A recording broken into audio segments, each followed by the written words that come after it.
अस्सलाम वालेकुम नाज़रीन, मैं सुजात खान नाज़रीन, आप देख रहे हैं यूट्यूब चैनल।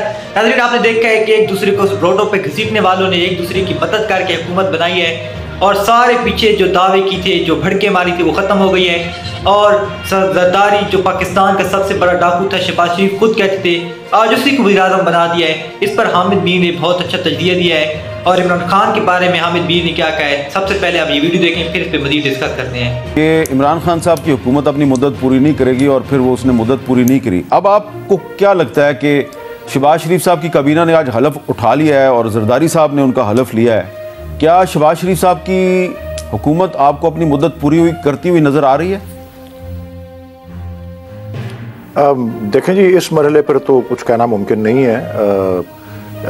ये बात ज़रूर है, हमारा मौक़िफ़ इस पर बड़ा वाज़ेह इस हल्फ बर्दारी की तकरीब के बाद भी कि जो रिलीज़ जारी हुई है PTI की तरफ से, कि ये सब जाली मैंडेट की पैदावार हैं। फॉर्म 47 की पैदावार गवर्नमेंट है और बिल्कुल हट धर्मी और बेशर्मी से इन्होंने, और मैं क्योंकि ख़ुद भी कुछ दिन पहले गया हुआ था ये वोटिंग वाले दिन नेशनल असम्बली के हॉल में सदारती इंतखाब में वोट डालना, अभी तक उनके इतने सारे नुमाइंदे ऐवान में हैं, ये जो इस वक्त की कोalition बनी हुई है, जिनके चेहरों और बॉडी लैंग्वेज से लगता है कि उनको पता है वो हारे हुए हैं, और दुनिया भी जानती, पाकिस्तान के अंदर भी और पाकिस्तान के बाहर भी सबको पता है।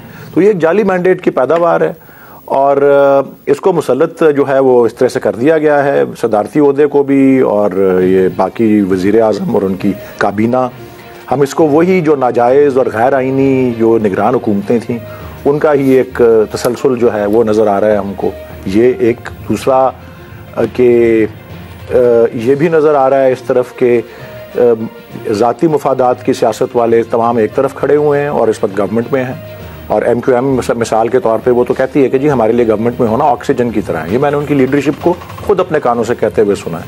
और दूसरी तरफ मुफाहमत नहीं, मुज़ाहमत की सियासत करने वाले तमाम जो अब कुव्वतें हैं, जमहूरी कुव्वतें, वो एक तरफ हैं और वो सदारती इंतखाब से ही आपको अंदाज़ा हो गया होगा। महमूद खान अचकज़ई साहब जिस तरह, और अख्तर मैंगल साहब, और उनके साथ साथ नेशनल पार्टी जो बलूचिस्तान में है, और फिर इन सब पार्टीज़ के साथ पाकिस्तान की सबसे बड़ी और मकबूल जमात जो कि पाकिस्तान तहरीक इंसाफ है।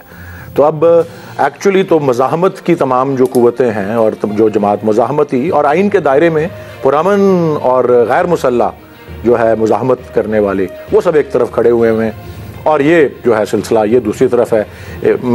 ये तकल्लुफ़ हमने आई डोंट नो क्यों किया कि 50 अरब रुपए खर्च करके इलेक्शन करवाया। ये तो इलेक्शन से पहले भी बहुत से लोग कह रहे थे, लेकिन एक सरप्राइज़ दिया PTI ने और उसके बैक्ड जो है इंडिपेंडेंट कैंडिडेट्स, लेकिन फिर उसके बाद आपके सामने जो आ गया है वो आपके सामने ही है। हम तो इसको तस्लीम ही नहीं करते गवर्नमेंट को। चले, और हम किसी किस्म की, आप कह रहे हैं मुफाहमत की बजाय आपने मुज़ाहमत का रास्ता है, तो आप ये बताएं कि जरदारी साहब 2018 में दोबारा सदर बनने के लिए तैयार नहीं थे, दोबारा वो नहीं सदर बनना चाहते थे, उसकी बहुत सी वजूहात थी उनके पास, लेकिन अब वो सदर बन गए हैं। क्या वो बादल नख्वास्ता सदर बने हैं या पार्टी ने उनको कहा कि आप सदर बन जाए? मीर साहब, जो पार्टियों के कुछ फैसले वो होते हैं जो असूलों के पर मबनी में नहीं, आप अपनी पार्टी के मैनिफेस्टोज हैं उसको, वो तो आपके लिए लॉन्ग लास्टिंग होते हैं और बेसिक प्रिंसिपल्स होते हैं। कुछ फैसले आप वक्त के ऊपर करते हैं लेकिन हालात के तहत, उस वक्त के हालात क्या थे उसके मुताबिक उन्होंने बात कही थी। आज हालात ने पलटा खाया है कि हमारे पास इसके अलावा और क्या ऑप्शन था, और पार्टी की CEC ने उन्हें कहा कि आप मुल्क के सदर का इंतखाब लड़िए।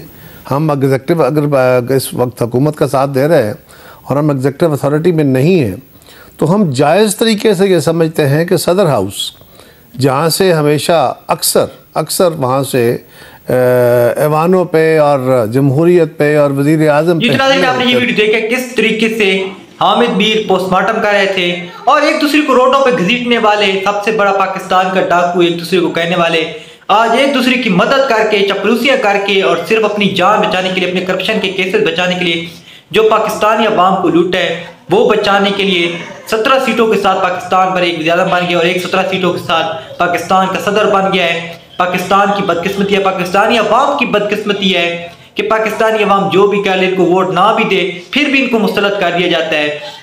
ये चोर जो पिछले 40 साल से पाकिस्तान को लूट रहे हैं, एक बार फिर इनको 75 साल से लूटने वालों ने पाकिस्तान पर मुसल्लत कर दिया है। और एक बार फिर जरदारी को जो है पाकिस्तान का जो है सदर बना दिया है। नाज़रीन, इस वीडियो के बारे में आप क्या कहना चाहते हैं? हामिद मीर की गुफ्तगू के बारे में आप क्या कहना चाहते हैं? कमेंट्स में अपनी कीमती राय जरूर दें। वीडियो अच्छी लगे तो चैनल को सब्सक्राइब कर लें, वीडियो को लाइक करें और ज़्यादा से शेयर करें। Thanks for watching. अल्लाह हाफिज़।